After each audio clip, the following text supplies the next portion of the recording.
ایک سرسبز جنگل میں ٹونی چڑیا اپنے بچے کے ساتھ گھونسلہ بنا کے ایک درخت پر رہتی تھی۔ اچانک ہوا چلنے لگی اور تیز بارش ہونے لگی۔ موسلا دھار بارش اور تیز ہوا کی وجہ سے ٹونی چڑیا کا گھر ٹوٹ گیا۔ ٹونی چڑیا بہت پریشان ہوئی اور اپنے بچے کو لے کر اپنی دوست کوی کے پاس چلی گئی۔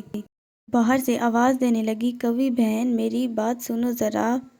کوی باہر نکلی اور کہا، کیا بات ہے ٹونی چڑیا، اتنی شدید بارش میں یہاں کیا کر رہی ہو؟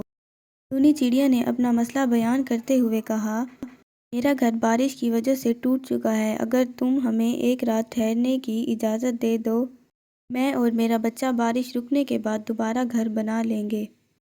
کوی نے معذرت کرتے ہوئے کہا، نہ میری بہن، میرے گھر میں تو پہلے ہی جگہ نہیں ہے، میں تم دونوں کو کہاں جگہ دوں گی؟ چڑیا نے کوی کی بہت منت کی لیکن کوی نہ مانی۔ اس کے بعد چڑیا کبوتری کے پاس چلی گئی۔ کہا، کبوتری بہن دروازہ کھولو، باہر بہت تیز بارش ہے۔ کبوتری نے باہر نکل کر کہا کہ چڑیا بہن تم یہاں پر کیا کر رہی ہو اور اتنی تیز بارش بھی ہو رہی ہے۔ چڑیا نے اسے ساری بات بتائی لیکن کبوتری نے کہا، معذرت کر دو، میرا گھر تو ٹوٹا پھوٹا ہے۔ یہ سن کر چڑیا وہاں سے اپنے بچے کے ساتھ چلی گئی۔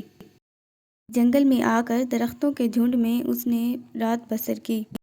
اگلی صبح اس کے لیے نئی خوشیوں کا پیغام لے کر آئی۔ صبح ہونے کے بعد اس نے دیکھا کہ وہ تو ایک ناریل کے جنگل میں تھی۔